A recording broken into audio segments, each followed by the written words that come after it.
Hello friends, केम छो बधा? माहिट्स veg kitchen में तमारुं स्वागत है। फ्रेंड्स, आज हूँ तमारी जोड़े शेर करवा जई रही छुं परीतो बाउल। तो सौथी पहला आपणे एमां हब्स राइस बनावशुं।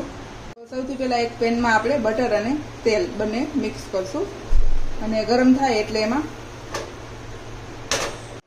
थोडुं आवुं बटर उगळे एटले आपणे एमां चिली फ्लेक्स एड करशुं।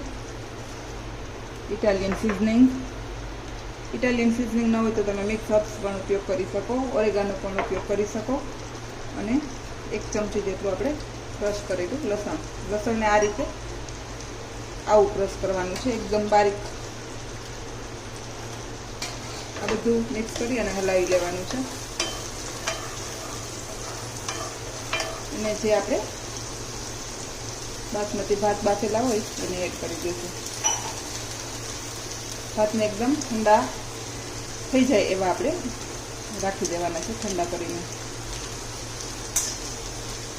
थोड़ो मरी पाउडर, स्वाद मुजब मीठू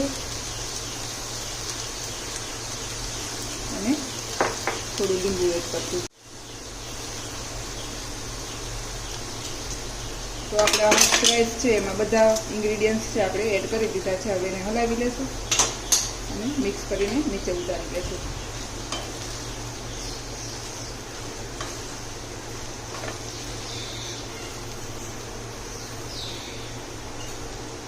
આપણે હબ્સ રાઈસ છે એકદમ રેડી થઈ ગયા છે। હવે એને આપણે નીચે ઉતારી લઈશું।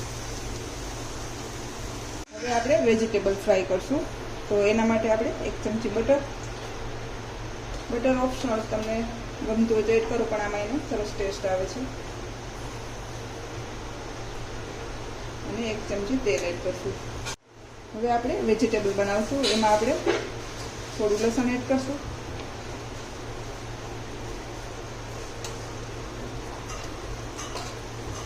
चिली फ्लेक्स,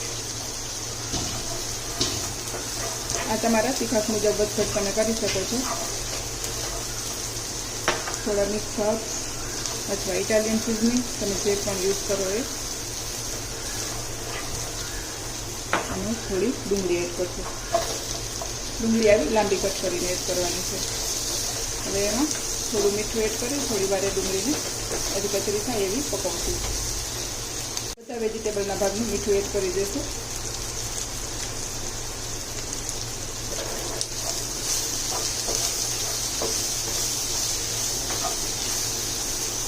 એવી સોફ્ટ થાય એટલે આપણે એમાં 3 કલરના બેલ પેપર એડ કરી દઈશું। બેબીકોર્ન, ગાજર, બીન્સ, તમને જે પણ વેજીટેબલ ભાવતા હોય એ એડ કરી દઈશું અને બાફેલી અમેરિકન મકાઈ એડ કરી દઈશું અને એકદમ સરસ હલાવી લેશું। થોડું અધકચરું પાકી જાય એટલે લાસ્ટમાં આપણે ટમેટું એડ કરી દઈશું। આમાં તમે ચેરી ટમેટાનો યુઝ કરી શકો છો, પણ મારી પાસે અત્યારે નથી, તો મેં આ રીતે બીનો ભાગ કાઢી અને સ્ક્વેર શેપમાં એને કટ કરી લીધા છે।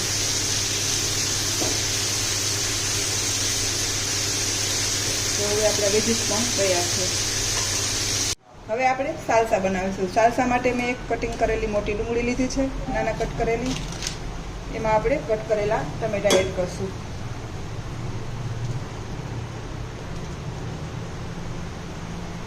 થોડી ધાણા ભાજી,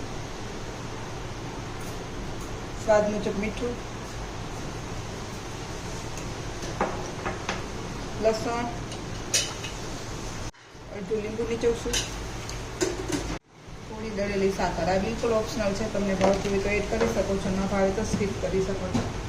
પણ આનાથી ખાટો મીઠું બાળકોને તો આવું બધું બહુ ભાવતું હોય એટલે ખાટો મીઠું ટેસ્ટ આવશે।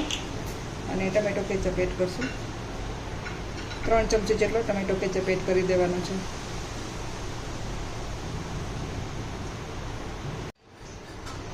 થોડું ધાણા જીરું અને થોડું લાલ મરચું પાવડર કલર માટે, અને ટેંગી ટેસ્ટ પણ આવશે સરસ। આ બધું એડ કરી અને મિક્સ કરી લેશું।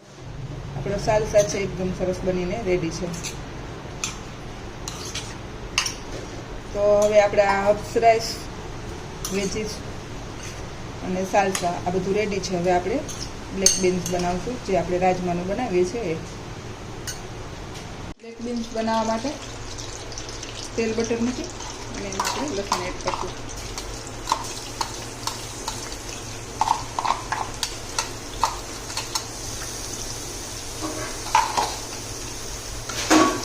લસણ થોડું સંકળાઈ જાય એટલે એમાં આપણે ચીલી ફ્લેક્સ, ઇટાલિયન સિઝનિંગ,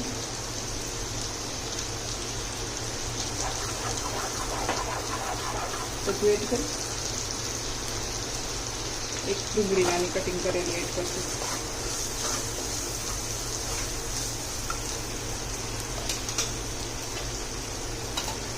આવું થઈ જાય, થોડું આવું સંકળાઈ જાય એટલે આપણે ટમેટું એડ કરશું.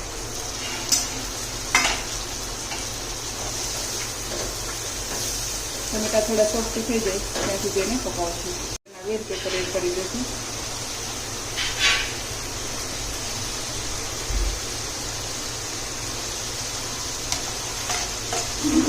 અને એને હલાવી દઈશું. મેં રાજમામાં મીઠું એડ કરી દીધું એટલે વેજીટેબલના ભાગનું મીઠું એડ કરશું અને બાફેલા રાજમા એડ કરી દઈશું. પાણી સહિત આપણે એડ કરી દઈશું. થોડો ટમેટો કેચઅપ એડ કરશું. 2 થી 3 ચમચી જેટલો થાય એટલો આપણે એડ કરવાનો છે. તો હવે આપણા બ્લેક બીન્સ પણ તૈયાર થઈ ગયા છે. થોડી વાર ઉકળે એટલે આપણે એને નીચે ઉતારી લઈશું. હવે આપણા રાજમા છે બ્લેક બીન્સ સરસ બનીને રેડી થઈ ગયા છે. આપણે એને નીચે ઉતારી લઈશું. કાચો બનાવવા માટે મેં મકાઈના લોટમાં ચીલી ફ્લેક્સ, ઓરેગાનો, મીઠું, મોણ અને સહેજ ગરમ પાણી નાખી હલાવી મિક્સ કરીને રાખી દેવાનું અને પછી એનો લોટ બાંધી ગોળ શેપ કરી અને આવા ટ્રેંગલ વણી લેવાના છે અને પછી એને તળી લેવાના છે. વિડીયો લાંબો ન થાય એટલે મેં આ બધી પ્રોસેસ સ્કીપ કરી છે. હવે આપણી નાચો ચિપ્સ પણ તળી અને રેડી છે. હવે આપણે એસેમ્બલ કરશું. તો ફ્રેન્ડ્સ, મેં બધું જે આપણે બધી રેસીપી બનાવી એ એડ કર્યું છે અને સોર ક્રીમમાં આપણે દહીં લેવાનું છે અને એમાં મેયો એડ કરી અને હલાવી લેવાનું છે. તો હવે મારું બરીતો બાઉલ રેડી છે. જો તમને મારી આ રેસીપી પસંદ આવે તો લાઈક કરજો, શેર કરજો અને સબસ્ક્રાઈબ કરવાનું ભૂલતા નહીં. Thank you, by.